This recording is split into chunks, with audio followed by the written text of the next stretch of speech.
Syracuse head coach Jim Boeheim joins us now on CitrusTV's basketball preview show. And Coach, you said earlier that you lost some of the best scorers from last year's team, and now going forward, we saw how well that Dion Waiters and Fab Melo played last season. Everyone could see how well they were on the court, but how much are you going to miss what they were able to contribute off the court? Well, we lost 4 guys that were huge contributors.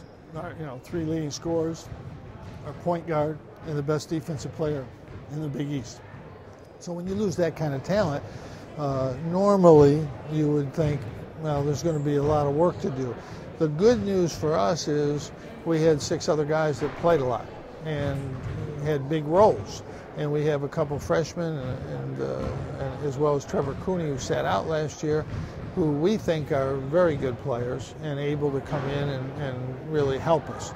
But we're going to miss those guys, their leadership, but we have talented guys who have been in game situations, who've made big shots in big games.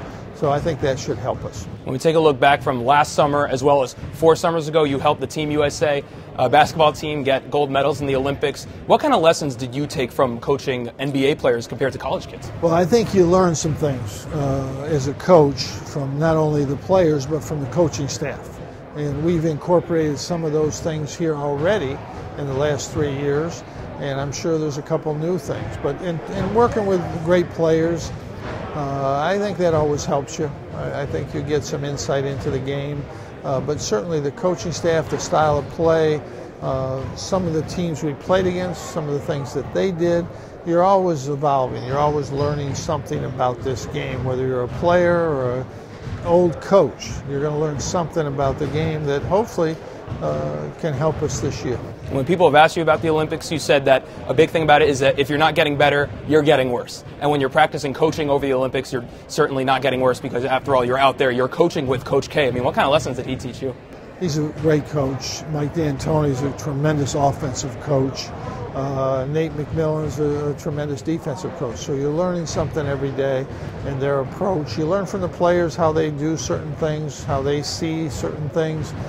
College players are light years behind 5 or 6 year NBA pro who's played 600 or 700 professional games as well as college or high school. So they really see the game differently, and they give you some insights into the game that can help us here at Syracuse. Now let's take a look back to this Syracuse team. Trevor Cooney was a top 40 recruit last year, but he was redshirted. He's one of the most hyped guys on the team, even though he didn't really play last year. And you said he was one of the hardest guys on the team, one of the biggest practicers, one of the toughest workers. We all know that he can take jump shots and shoot them and make a lot of them. What else can he add to this team? He's a good player. He's not just a shooter. He can shoot it, but he can put the ball on the floor. He's physical. He's worked hard. He's a good defensive player. He's a good basketball player. The fact that he's a good shooter is a nice thing, but he understands the game. He knows how to play the game, and he's a very physical player. Another guy that joined SU, Michael Carter-Williams, did get some playing time, although he didn't play a single minute in the postseason. He was also a McDonald's All-American, so another highly touted guy. This year it looks like he's going to have a larger role than last year with Dion out and some of the other guards leaving as well. What are you expecting from him? Well, there's no question he's got a different role this year. He'll start, and he's, I think, a tremendous talent. Any other season at Syracuse, he would have played a lot more as a freshman, but he's playing behind the 4th pick in the draft and 2 veteran guards, a 5th-year senior and a third-year starting junior. So he was in a tough situation. He worked through it. He played through it. He got better. He really improved a lot by playing against those guys. And when he did play in games, he played well. So I think he's got nothing but positive thoughts going into this season. Now, moving from guards to bigs, over the past couple of years, we've seen some great wing players here, Chris Joseph and Wes Johnson, putting up some great stats and getting picked in the NBA draft. And you said SU lost a bunch of scores from last year. What does C.J. Fair have to do to fill that void? Well, C.J.'s a very good player. He's been a very good player for 2 years. He plays well in tough situations. He's worked hard. He's gotten better. He's really improved his shooting. And with C.J. and James Sutherland, we have 2 guys that are very good wing players. They can score. They can run the court. They can rebound the basketball. Both these guys are going to have good years. When we take a look at the rest of the Big East, one of the most familiar sights in the conference, Coach Calhoun pacing up and down the UConn sideline. We will not be seeing that anymore. He retired after last year. You said that Coach Calhoun performed the best building job in college basketball history. What are you going to miss the most about competing against him for the past couple decades? Well, he's really probably the utmost competitive guy in coaching. I mean, you played a Connecticut team, you were going to play a team that's going to be ready. They were going to play hard. They were going to fight you for 40 minutes. That's his personality, and his players reflected that.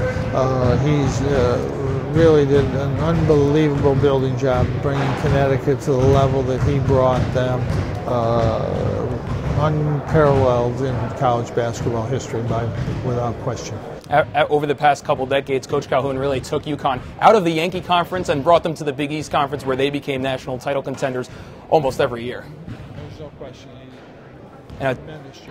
And now taking a look back to this season, SU tips off the regular season on an aircraft carrier outside. When was the last time you remember coaching a basketball team on a boat or outside? It's been a while since we used to go to Europe in the summer and play, and you play outdoors, but it's usually a little warmer and nicer over there. But we're looking forward to it. We have a tremendous connection with the military here, with Fort Drum, and this is, again, another connection with our armed services. San Diego State's a tremendous team. They'll be in the NCAA tournament again, as they were last year, and it's a tremendous challenge for us right off the bat, but we're excited about it. So there's plenty of challenges going up against an NCAA tournament team like you are in San Diego State, but now you also have to contend with things that are a little out of your control, such as the sea breeze, the wind, humidity, temperature. And how does that factor into how you help this team prepare? Both teams have to face the same environment. That's true. So it's equal. And we'll practice outdoors a couple days, take some shots outdoors for sure before we go out there, and we'll see how it goes. Thank you very much, Coach, and best of luck this season. Thank you. Appreciate it.